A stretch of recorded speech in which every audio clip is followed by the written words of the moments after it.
주시겠습니다. 주님 감사합니다. 우리를 잘 세워주시고 어떠한 상황에서도 우리와 함께하시며 주님의 의로운 손으로 우리를 붙들어 주신다 하신 주님, 그 말씀을 깨닫고 갑니다. 어디에서나 우리와 함께하시고 동행하여 주시는 주님께 감사하며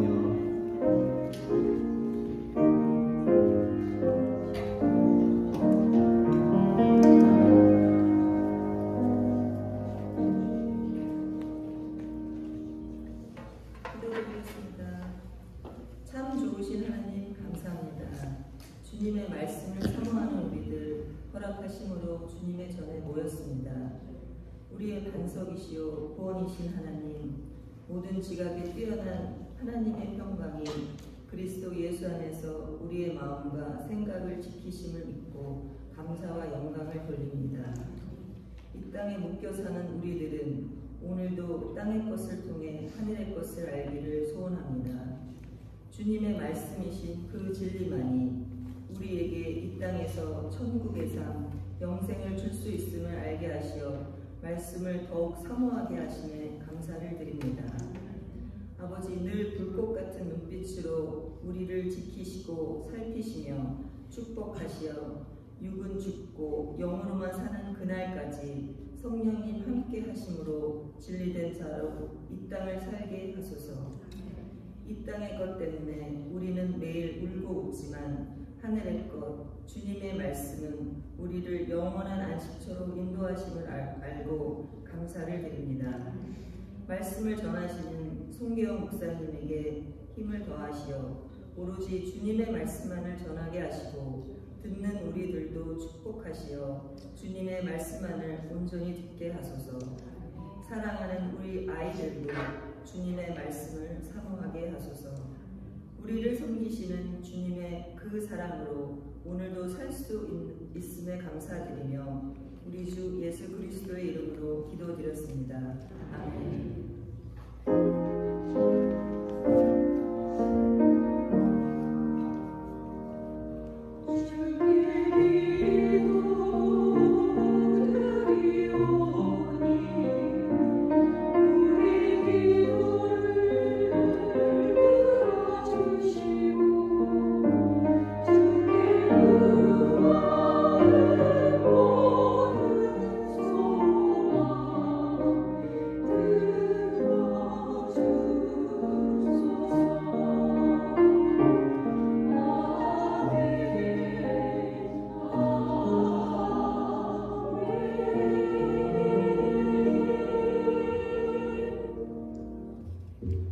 네, 다 함께 자리에서 일어서시겠습니다.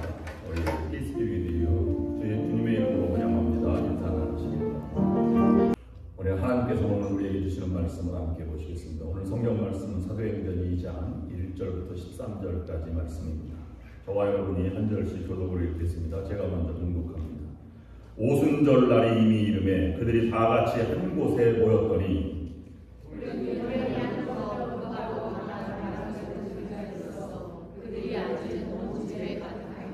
마치 불의 혀처럼 갈라지는 것들이 그들에게 보여 각 사람에게 하나씩 임하여 있더니 그들이 다 성령의 충만함을 받고 성령이 말하게 하심을 따라 다른 언어들로 말하기를 시작하니라. 그때 경건한 유대인들이 천하 각국으로부터 와서 예루살렘에 머물러 있더니 이 소리가 남에 큰 무리가 모여 각각 자기의 방언으로 제자들이 말하는 것을 듣고 소문하여 다 놀라 신기하게 여겨 이르되 보라, 이 말하는 사람들이 다 갈릴리 사람이 아니냐.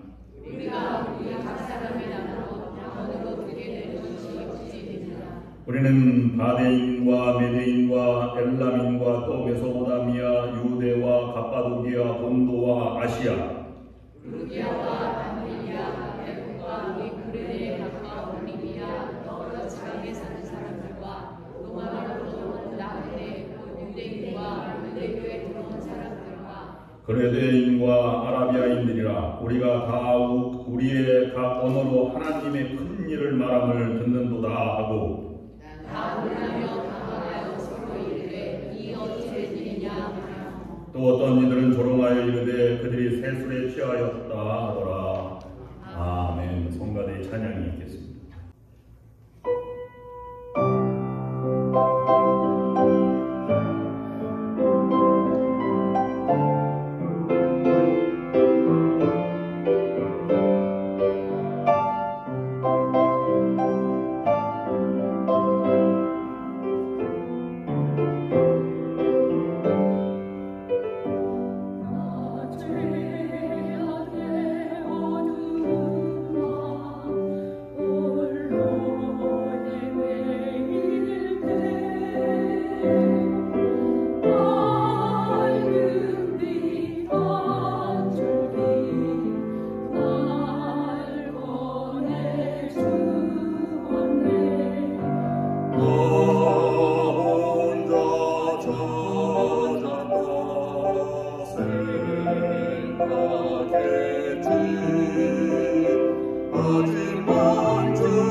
네, 오늘 사도행전 2장 1절부터 13절은 오순절 성령 강림 사건이 일어난 것을 우리에게 보도해 주고 있습니다. 매년 성령 강림 주일마다 반복되는 아주 유명한 성경 구절입니다.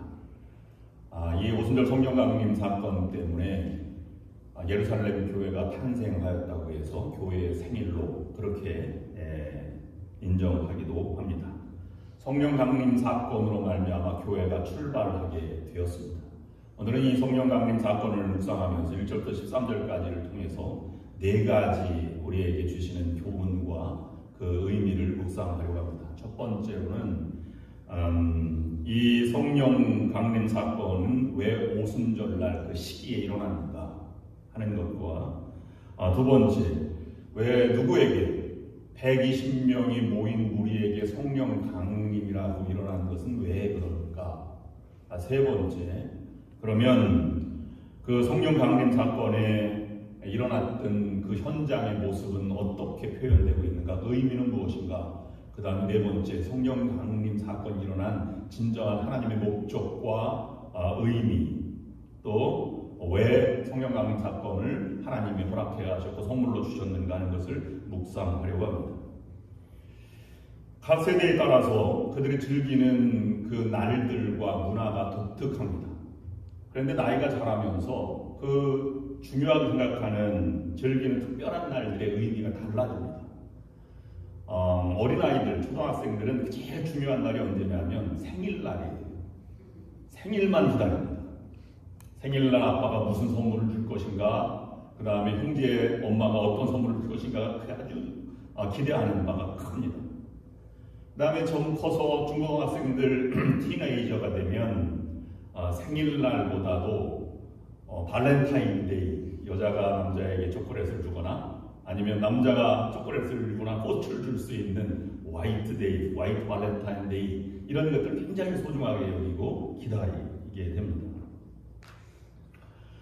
20대에 들어가면 이제 연애할 시기입니다. 그래서 20대는 가장 중요한 것이 우리 만나는 날이 몇된 날인지, 300일 기념, 한 1년 기념, 이런 것들 굉장히 중요하게 생각해서 서로 만나고 선물도 주고받습니다. 그래서 이 결혼을 하게 되면 이제 자녀들은 그때부터 챙겨야 될 것이 많습니다. 기일도 챙겨야 되지, 부모님 양가 부모님 생일, 그 다음에 특별한 추모의 날 등등을 하게 됩니다. 그 다음에 부모가 되면 그런 것보다도 온 가족이 모이는 날을 기대하게 되지요. 그래서 추석이나 설날 같은 명절날 아주 중요하게 생각하고 그날을 특별한 날로 지정해서 의미 있는 행사를 치르기도 합니다. 나이가 들어가면서 자신에게서 다른 사랑하는 사람 또는 이웃과 또는 가족과 공동체, 그 다음에 민족과 나라를 위해서 중요한 날들이 옮겨가는 것을 볼 수 있고 커지는 것을 볼 수가 있습니다. 이스라엘 민족에게 있어서 민족 전체의 절기는 여러분들이 잘 아는 3-4가지 절기를 지켜가고 있습니다. 첫 번째로는 유월절, 그것이 한 주간 계속되어서 2주, 보름 동안 된다고 해서 무교, 바로 누룩 없는, 효소가 없는 이 빵을 먹는다고 해서 무교절기라고 말하고 그 날을 유월절이라고 합니다. 두 번째는 그로부터 첫 추수가 열리는 오순절이 두 번째입니다. 맥추절 또는 77절이라고도 부릅니다. 세 번째는 가을 추수를 마치고 광야에서 살아남은 것을 감사하면서 초막절 또는 장막에서 살아온 날들을 기념하기 위해서 장막절이라고 하는 3가지를 지키어 나갑니다. 모두가 다 성전에 올라가서 지켜야 하는 절기입니다. 6월절은 하나님께서 이스라엘 백성들을 구원해 주신, 양의 피를 바른 이스라엘 백성들을 구원해 주신 것을 기념하는 것이고, 그 다음에 오순절과 초막절은 추수를 감사하는 절기도 합니다. 그런데 다른 의미도 있습니다. 오순절날을 생각하면 성서적인 의미로는 2가지 의미가 있는데, 첫 번째로는 역사적인 의미입니다. 오순절은 시내산에서 모세가 율법을 받은 것을 기념하는 날입니다. 하나님께서 율법을 오순절날 내려주셨다라고 그렇게 유대인들은 믿고 있습니다. 농업적인 의미로는 6월절에 하나님께서 곡물, 밀과 보리의 첫 수확을 하는 날이나 성전에 올라가면서 첫 이삭을 바치는 날이고, 그 다음에 모든 가족과 사람들은 떡 2덩이를 만들어서 성전에 바쳐서 소재 제물로 드리기도 합니다. 사도행전 2장 1절 말씀은 이렇게 시작하고 있습니다. 오순절 날이 이미 이름에 그들이 다 같이 한 곳에 모였더니, 여기 아주 중요한 오순절 성령 강림 사건의 출발을 우리에게 말씀해 주고 있습니다. 이것은 예루살렘에서 80리 32km로 마일로는 20마일 이내에 있는 거주하는 사람들은 모두가 다 성전에 올라와서 장 20세 이상 장정된 사람들은 모두 지켜야 하는 그런 절기였습니다. 오히려 6월절기보다도 오순절날 추수가 끝난 다음에, 그 다음에 오순절날은 일을 하지 않아야 된다고 하는 것 때문에 가까이 있는 사람들은 다 성전에 몰려와서 6월절보다도 훨씬 더 사람이 많이 모이게 되었다고 하는 것이 성서적인 배경입니다. 그런데 오순절날 성령이 임했다고 우리가 알고 있는데, 오순절날 성령이 임한 것은 맞지만 모두에게 임한 것은 아니고 기도했던 120명에게 성령이 강림하였습니다. 우리가 첫 번째 그러면 이 성령이 임한 시기가 오순절날이라고 하는데, 그 오순절날 임한 성령의 강림과 그 다음에 이 기도하던 우리에게 임했다고 하는 것에 먼저 묵상을 해보겠습니다. 먼저는 오순절까지 기도하던 우리에게 성령이 임했다라고 기록하고 있습니다. 2장 4절 말씀에 보면 그들이 다 성령의 충만함을 받고 성령이 말하게 하심을 따라 다른 언어들로 말하기를 시작하니라. 여기에서 누군가가 그 지도자들과 몇몇 사람들이 받았다라고 하는 것이 아니라 모인 모두에게 성령의 충만함이 임했다.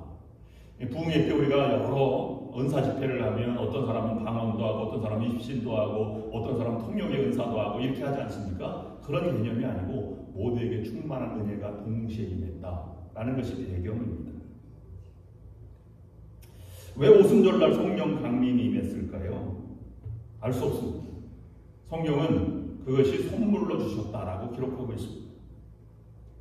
이스라엘 민족이 삶의 지침인 율법을 오순절날 받은 것처럼 예수님께서도 승천하시고 열흘 후에 오순절날 하나님의 영, 성령이 율법을 받은 것과 같이 하나님의 선물로 주어졌다는 것을 기록해 주고 있습니다. 사도행전 2장 38절 말씀에 베드로가 설교할 때 이렇게 설교한 내용이 있습니다. 베드로가 이르되 너희가 회개하여 각각 예수 그리스도의 이름으로 세례를 받고 죄사함을 받으라, 그리하면 성령의 선물을 받으리니 라고 말하고 있습니다. 성령 강림은 믿음의 공동체에게 부어주신 율법과 동일한 하나님의 선물로 다가온 것입니다. 그러면 유대인들은 율법이 원래 중요하기 때문에 이런 전통이 있습니다. 전승이 있죠. 하나님이 세상을 창조하시기 이전에 먼저 하나님의 말씀, 법을 창조했다. 그래서 율법 선제설이라고도 불리는 하나의 전통이 있습니다. 그만큼 철저히 지켜야 하고 거룩한 백성으로 나아가기 위한 길이 율법을 지키는 것이라면 그리스도를 따라 사는 사람은 성령을 그만큼 중요하게 여겨야 한다는 것을 우리에게 말씀해주고 있습니다. 우리는 알 수 없는 미래, 열흘 동안 기도하던 무리들의 상태를 우리가 한번 점검해 볼 수 있습니다. 약속을 기다렸습니다. 그리고 그들은 기다리다가 기도하였습니다. 베드로가 일어나서 유다 대신 다른 사람 12제자 한 사람 부족한 숫자를 뽑자라고 했습니다. 2장에 넘어가서는 베드로가 일어나서 설교를 하기 시작하는 모습을 보여주고 있습니다. 그들에게 있어서 사람은 알 수 없는 미래를 향해 나가는 걸 불안해합니다. 내일은 어떻게 될까? 더 어려운 현실에 많은 적들은 밖에 있는데 내가 나가 살 수 있을까 하는 걱정이 있는데 그들은 걱정하지 않고 불안하지 않고 믿음으로 평안한 삶의 모습을 가지고 기다리고 있었다라고 하는 것입니다.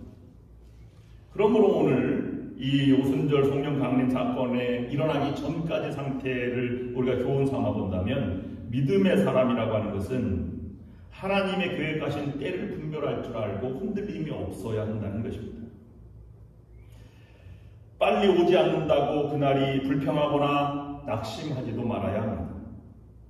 하나님의 때는 우리가 결정하는 것이 아니라 하나님이 결정합니다.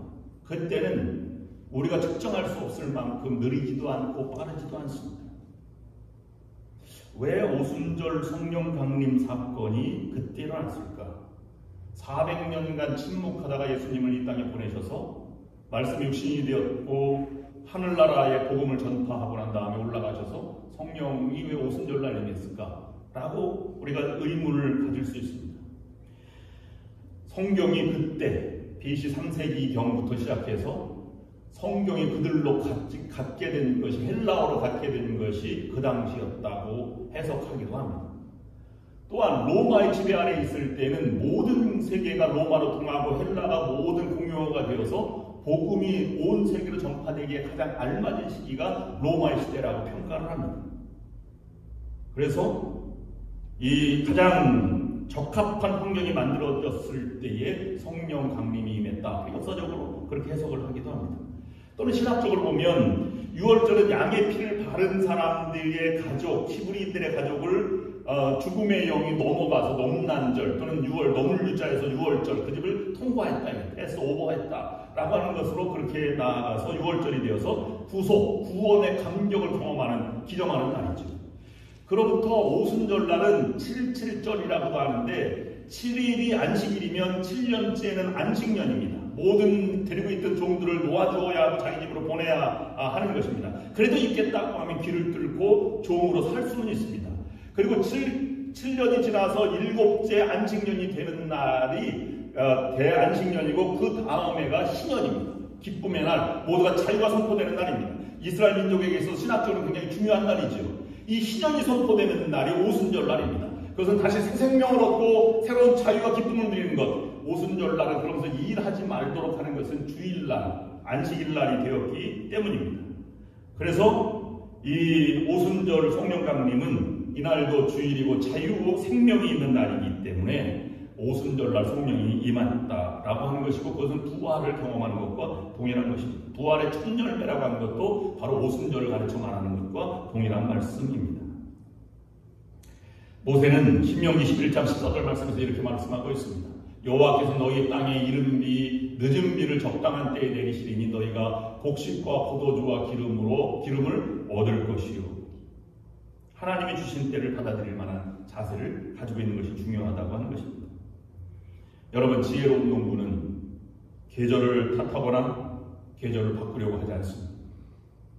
하나님이 정한 때를 알고 그 때에 따라서 내가 최선을 다해서 해야 할 일을 할 뿐입니다. 스스로 때를 정해놓고 불평하거나 낙심하지 않는 것이 믿음의 삶의 태도입니다. 그리고 하나님의 때를 물어야 할 것입니다. 그리고 그때가 올 때까지 인내하며 기다릴 줄 아는 것이 믿음의 사람입니다. 그리고 또 한 가지는 유대인들이 율법을 따라 살아가지만 예수 그리스도를 따라 사는 그리스도인들은 성령의 법을 따라 살아가야 한다라고 사도 바울은 로마서에서 육신의 법과 성령의 법, 율법과 하나님의 법 이렇게 나누어서 설명을 하였습니다.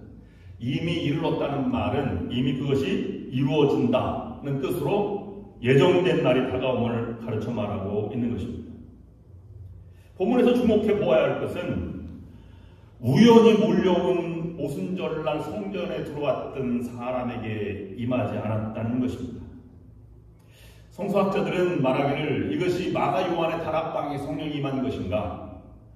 거기에 그 장소를 보면 120명이 들어가서 앉기에 아주 꽉 찰 그런 공간인데 어떻게 각 나라 모든 사람들이 그 이야기를 들을 수 있었는가? 그래서 그것은 아니었을 것이다. 여기 다락방은 아마 성전 내부를 가르쳐 말하는 것이다. 이렇게 해석하기도 합니다. 또 한 가지 더 중요한 것은 오순절날 성전을 방문했던 사람이 임하는 것이 아닙니다. 우리는 알고 있기에 그러면 오순절날 성전에 와서 오순절에 기도하던 우리에게 성령이 임하는 것이 아닙니다. 분명한 것은 오순절까지 기도하던 무리에게 성령이 임했다라고 기록하고 있습니다.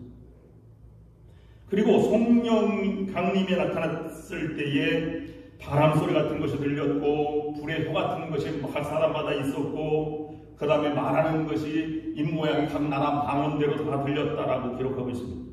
어떻게 그렇게 가능할까 궁금해하기도 합니다. 그 모양과 소리는 어떻고 각 나라 말로 방언하는 것은 어떤 모습일까 이렇게 생각하기도 합니다. 그런데 그런 궁금증에 대해서 사도행전은 우리에게 어떠한 정보도 주지 않습니다. 단지 성령 받은 사람의 변화하는 사람들의 공동체가 어떠한 것인지만 우리에게 보여주고 있습니다. 그리고 변하게 하는 주체가 누구인지라는 것만 강조하고 있습니다. 성령의 강림은 각 사람이 하나씩 선물로 주어졌다고 기록하고 있는데 우리 언어로 바꿔 말씀드리면 성령을 받으면 외적인 증거가 분명하게 각 사람에게 나타난다고 보는 것입니다. 이것은 각 성령을 받은 사람의 공통적일 수도 있고 아닐 수도 있고 각각 다를 수도 있다라고 하는 것입니다. 어떻게 나타날지 우리가 예상할 수도 없고 이것을 기대할 수도 없으나 나타난 증거는 분명하다라고 말했습니다. 이것이 1세기가 지나가기 전에 사도 바울에게도 이런 요청이 많았습니다. 고린도 교회를 목회할 때 아니면 여러 소아시아 교회를 목회할 때 성령 사건이 막 일어나니까 어떤 것이 성령 사건이냐라고 말하면서 성령 강림의 갈라디아서 5장 22절 23절 여러분 다 암송하는 성령의 9가지 열매를 통해서 얘기하고 있습니다. 오직 성령의 열매는 사랑과 희락과 화평과 오래 참음과 자비와 양성과 충성과 온유와 절제니 이 같은 것을 금지할 법이 없느니라. 성령의 열매들은 인격으로 나타나서 누구도 다 알 수 있게 된다라고 말씀하고 있습니다. 그러므로 사도행전 2장 2절에 다시 한번 호련히 하늘로부터 급하고 강한 바람 같은 소리가 있어 그들이 앉은 온 집에 가득하였다. 여기에 세 가지가 중요한데 호련히 하늘로부터 가득하였다. 호련이라고 하는 것은 전적인 예상되지 않은 상태에서 하늘로부터 내가 주구에서 의구에서 계획한 대로 기도하던 대로가 아니고 호련히 하나님의 전적인 능력의 권능에 의해서 하나님의 역사가 시작되었다. 누구도 예외 없이 다 가득하였다라고 말하고 있습니다. 하나님이 가장 적합한 때에 보내주신 것입니다. 하나님께서 신실하시다 하더라도 전능하시지 않으면 이것을 이렇게 보내줄 수 없는 것입니다. 성령을 가장 적합한 때에 보내주지 못하실 수도 있습니다.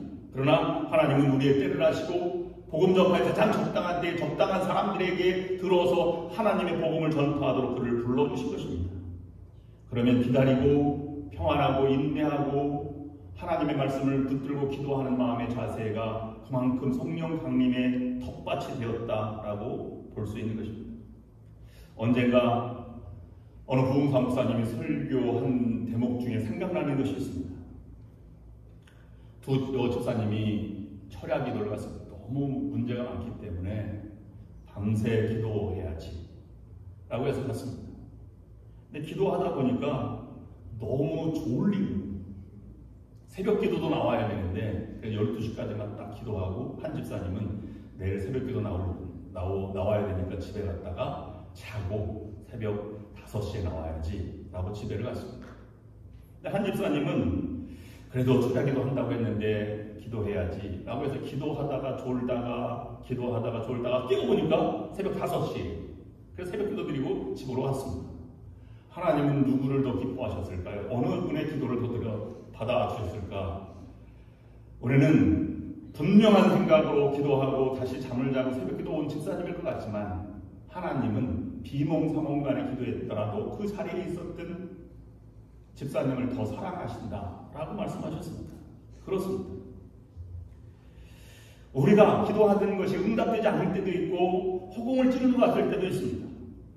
그러나 우리가 기도가 아직 응답되지 않았다는 것이 하나님의 전능하심을 부정하는 것이 되어서는 안 됩니다.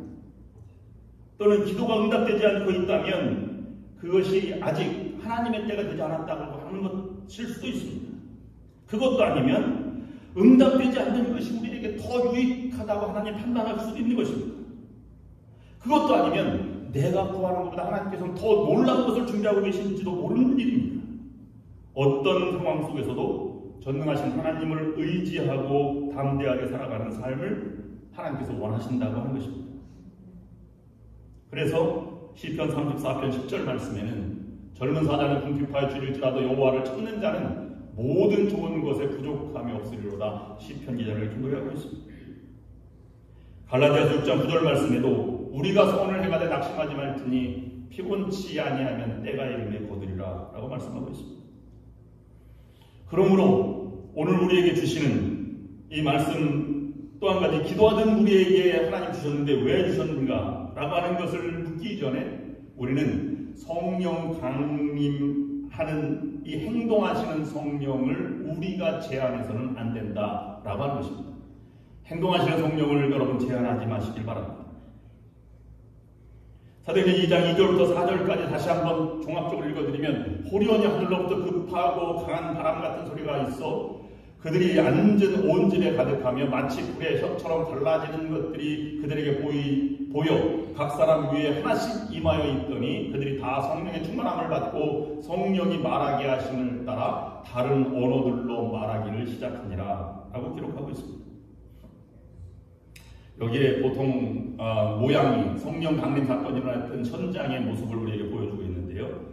성령 강림은 부분적인 강림이 아니라 전체적으로 임했다라고 하는 게 첫 번째 우리가 묵상해 볼 현장의 모습입니다. 사람이 불의 혀 같은 것도 보이는 것이죠. 그 다음에 바람 같은 것도 외부적인 조건입니다. 그것뿐만 아니라 내면적인 상태도 바뀌었습니다. 그래서 그들이 생각하는 것, 말하는 것도 달라졌다 하는 것에도 달라진 것을 성령께서 그것을 주도해 나가신다라고 강조하고 있습니다. 이것은 앞으로 성령께서 믿음의 사람 전부를 지배하시고 장악하시고 움직이시고 이끌어 가신다고 하는 그것을 선포하고 있는 것입니다. 그러면 우리는 우리의 삶을 다시 한번 돌아보면 내가 하나님께 전적으로 맡기고 있는가 아니면 부분적으로만 맡기고 있는가 라는 것을 다시 한번 되돌아보아야 할 것입니다. 두 번째, 그 현장에서는 기대하지 않았던 시대에 왔습니다. 두 번째는 예고된 것이 아니고 갑자기 임했다. 호련히라고 하는 것은 물이 끓어오르듯이 순서적으로 좀 뜨거워졌다가 끓 때쯤 됐다가 물방울 올라가다 끓고 나는 것은 예상된 것처럼 진행되지 않았다고 하는 것입니다. 그날이 도적같이 오리니 성령도 도적같이 임했다라고 말하고 있는 것입니다. 성령 강림 사건은 그러므로 인간의 염원에 의해서 되지 않고 하나님의 성자 하나님, 성자 하나님, 성부 하나님, 성령 하나님의 자발적인 역사임을 우리에게 말씀해주고 있습니다. 바람 소리 같다고 하는 것도 또 한 가지 우리에게 묵상해 볼 말이 있습니다. 하나님이 세상을 창조하시고 인간을 만드셔서 흙으로 만드시고 거기에 생기를 불어넣어서 인간이 되었다, 아담이 되었다라고 하는 것은 이 바람입니다. 그것을 히브리어로는 루아흐라고 말하는데 바람과 생기 같은 것입니다. 또는 그것을 헬라어로 말할 때에는 푸뉴마, 영이라고 말하는 것과 똑같은 것입니다. 생기의 영으로 에스겔 37장에 많은 뼈가 군대로 일어난 것처럼 120명도 초라해 있다가 하나님의 생기의 영으로 다시 일어났다라고 하는 것을 우리에게 보여주고 있는 것입니다. 또 불같이 임했다라고 하는 것은 불의 두 가지 속성을 우리에게 보여주고 있습니다. 하나는 불의 속성은 없애고 소멸하는 것이고 정화시키는 것입니다. 불로 지져서 소독하고 다시 하는 것처럼 그렇게 나아가는 것이며, 또 다른 것은 뜨겁게 하는 열정입니다. 나도 모르게 성령받은 사람들은 거리로 뛰쳐나올 수밖에 없고 하나님을 위해서 일할 수밖에 없는 존재가 되어버리고 말았습니다. 예레미야도 하나님의 영을 임했을 때 예레미야 20장 9절 말씀에 내가 다시는 여호와를 선포하지 아니하여 그 이름으로 말하지 아니하리라 하면 나의 중심이 불붙는 것 같아서 골수에 사무치니 답답하여 견딜 수 없나이다. 여러분, 예레미야는 2번 죽을 뻔하였습니다. 그럼에도 불구하고 그는 다시는 나는 이런 옳은 일 하면서 왜 이렇게 어려움을 당하는가 접으려고 했는데, 그러면 그럴수록 더 하고 싶은 것이 불붙어 일어난다고 하는 것입니다. 그의 마음을 뜨겁게 할 때 역사가 일어났습니다. 선교 현장에 나갔던 많은 선교사들, 아니면 하나님 나라를 위해서 수고하는 모든 사람들, 감리교를 일으켜고 감리교 운동을 일으켰던 존 웨슬리 목사님이 1738년 5월 24일 오후 8시 45분에 런던의 한 거리, 모리비안 교도들이 살고 있는 있는 이 올더스테이트 거리를 지나갈 때 나도 모르게 그것에 예배드리는 몰입한 교도들이 하고 있는 그곳에서 성령의 뜨거움을 받았다고 했습니다. 여러분, 놀라운 것은요, 거기에 부흥회가 있었던 것도 아니고 성경을 읽을 때 예를 세례요 잔 웨슬리 목사님이 은혜를 받은 것이 아닙니다. 거기 보면 루터가 쓴 로마서 주석을 읽을 때라고 기록하고 있습니다. 여러분, 주석서는요 딱딱한 글입니다. 도저히 은혜 받을 수가 없어요. 오히려 시험이 될 가능성이 더 많은 것이죠. 근데 은혜를 받았다고 하는 것은 예상치 못하게 하나님의 강압적인 의미에 의해서 그는 그렇게 되었다라고 하는 것을 일으키게 된 것입니다. 성령을 받으면 주체할 수 없습니다. 이걸 다른 말로는 거룩한 열병이라고 얘기하기도 합니다. 전도의 열정, 기도의 열정, 무엇인가 하나님을 위해서 하고 싶은 열정이 생기는 것, 은혜 받은 사람의 특징이 그렇다라고 하는 것입니다. 네, 방언을 말하게 되었습니다. 성령의 충만함을 받아서 그들은 방언을 말하게 되었다. 여기서 뭐 수많은 나라들의 사람들이 있는데 어떻게 그의 언어로 들릴 수 있었는가 라고 얘기하는데, 이걸 재밌는 해석이 있습니다. 잔 칼빈 같은 분은 어떻게 해석했냐면, 사도들의 절반은 그 히브리어 아람어를 썼고 절반은 헬라 로마의 언어를 써서 중구난방처럼 했지만 듣는 사람들은 다 로마 문화권에 있어서 온 사람들이기 때문에 다 알아들었다, 이렇게 얘기를 해석을 했습니다. 알 수가 없습니다. 어떤 사람은 그 신비한 현상을 어떻게 알 수 있느냐, 아마 시적인 언어로 그게 표현했을 것이다, 음성어나 이런 것을 썼을 것이다, 이렇게 말하는 경우도 있고, 또는 전통적으로는 그들이 말할 때 각자의 마음속으로 뜨거움을 느끼고 그들의 말하는 것을 의미를 알아듣게 되었다, 이렇게 얘기하기도 합니다. 중요한 것은 고린도 전서에 나오는 그런 이 통역이 필요한 방언과는 전혀 다른 것입니다. 여기에서는 하나님의 큰 일을 이들에게 보여주기 위한 것으로 방언을 사용했던 것입니다. 그런 것에 있어서 반대하는 사람과 조롱하는 사람들이 있었습니다. 의심하는 자들이 있었다라고 사도행전 2장 12절 말씀이 기록하고 있습니다. 다 놀라며 의욕하여 서로 가로되 이 어찌 일이냐. 의욕하였다는 것은 저게 왜 이럴까라고 생각했다고 하는 것이죠. 두 번째, 조롱과 멸시하는 자들도 있었습니다. 어떤 이들은 조롱하여 가로되 저희가 세술에 취하였도다라고 말하고 있습니다. 그들은 이해할 수 없지만 120명의 사람들은 다 이해가 되었습니다. 이것이 하나님의 영이 임한 것이고 뜨거운 가슴으로 나아가게 되었다. 다양하게 어떤 형태든지 하나님의 사역을 위해서 나아가겠다라고 한 것입니다. 그러므로 오늘 본문에서는 이런 표현이 없는 것을 우리가 기도하며 들어야만 합니다. 제자들이 기도하던 대로 임했다라고 하는 것이 아닙니다. 그런 고백은 없습니다. 대신 성령께서는 어떠한 방법이든지 임하셨다고 하는 것이 그들이 받아들였다고 하는 것입니다. 우리는 성령의 능력을 제한하지 말아야만 합니다. 그건 성령의 능력이 아닐 거야, 그렇게 생각하는 경우도 있습니다. 아니면 내 마음에 들면 성령의 역사고 아니면 이상하다, 이렇게 볼 수도 있는데 그런 것도 아닙니다. 모두가 다 열려서 하나님이 사역하는 데에 다 함께 나아가야 하는 것이 필요한 것입니다. 그러면 하나님은 이 성령의 역사를 왜 오순절날 120명에게 임했는지를 우리에게 분명한 이유를 알아야만 할 것입니다. 2장 11절 말씀에는 이렇게 말하고 있습니다. 우리가 다 우리의 각 언어로 하나님의 큰 일을 말함을 듣는도다 라고 말하고 있습니다. 큰 일을 듣는다 라고 하는 것입니다. 이 큰 일이 무엇일까? 세 가지 성령 강림 사건 오순절날 임한 것의 의미가 있습니다. 첫 번째로는 인간으로서는 안 되기 때문에 성령이 임하시는 것입니다.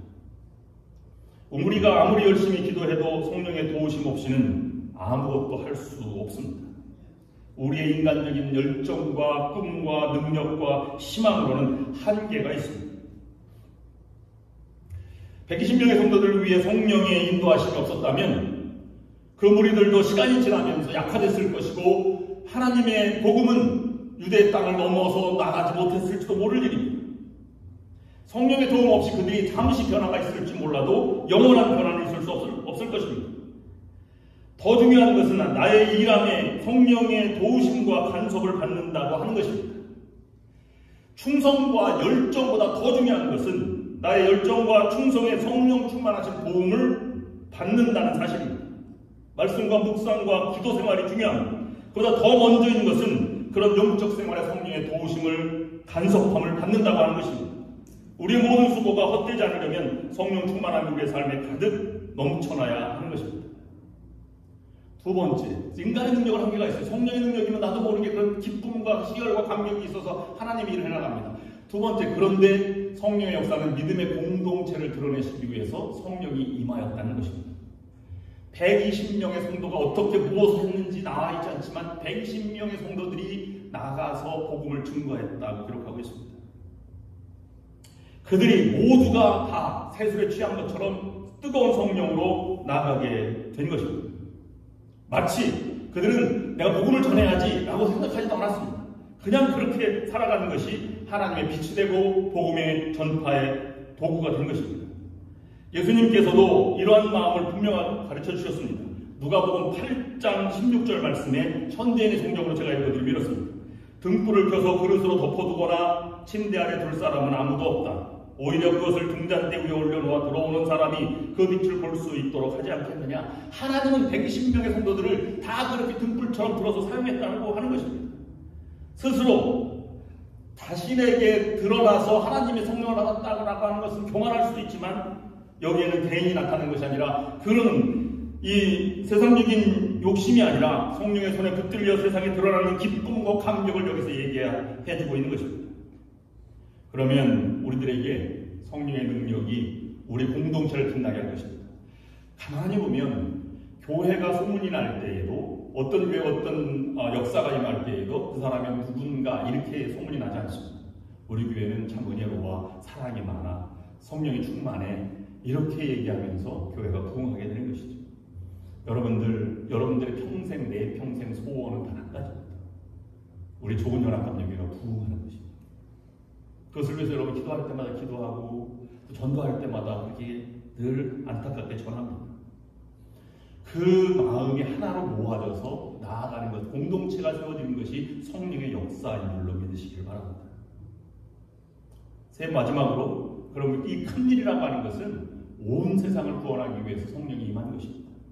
예루살렘을 넘어서 유대와 사마리아 땅끝까지 나가는 것을 120명의 성도들로부터 출발되게 된 것입니다.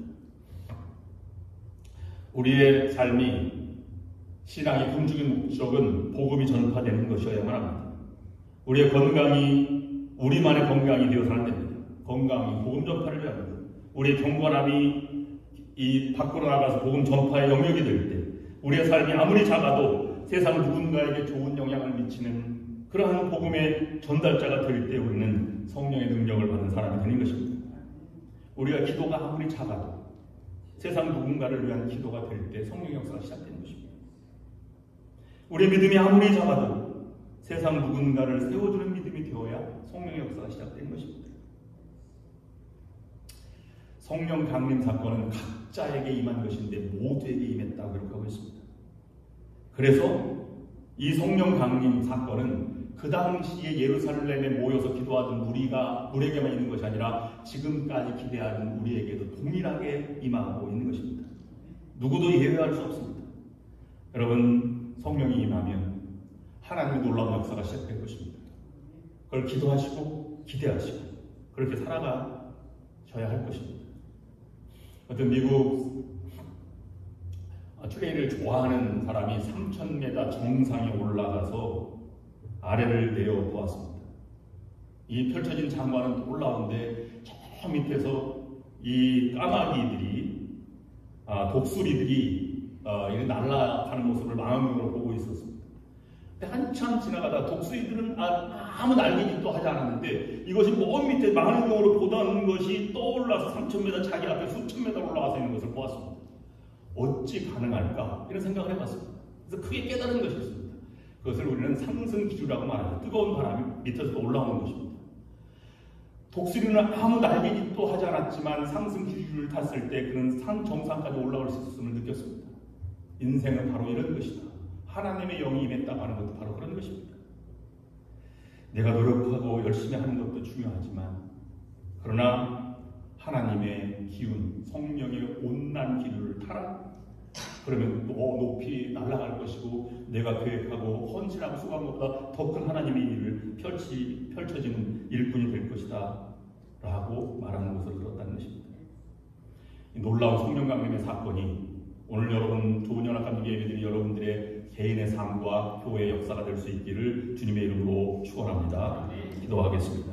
이제는 하나님만 바라보고 우리의 죄를 위해 십자가의 길을 걸어가셔서 승리하신 우리 주 예수 그리스도의 구원하시는 은혜와 독생자를 우리에게 내어주시기까지 사랑하여 주신 전능하신 하나님 아버지의 크신 사랑하심과 우리 언제나 동행하셔서 힘과 용기를 주시는 성령의 역사인도 교통하심이 오늘 말씀을 따라 환난과 핍박 중에도 주님만 의지하고 담대하게 하나님의 자녀로 살아가기를 결단하며 나아가는 모든 예배에 참여한 성도들과 저들의 가정과 하는 모든 일 위해 지금부터 영원토록 함께하옵시기를 간절히 축원하옵나이다. 아멘.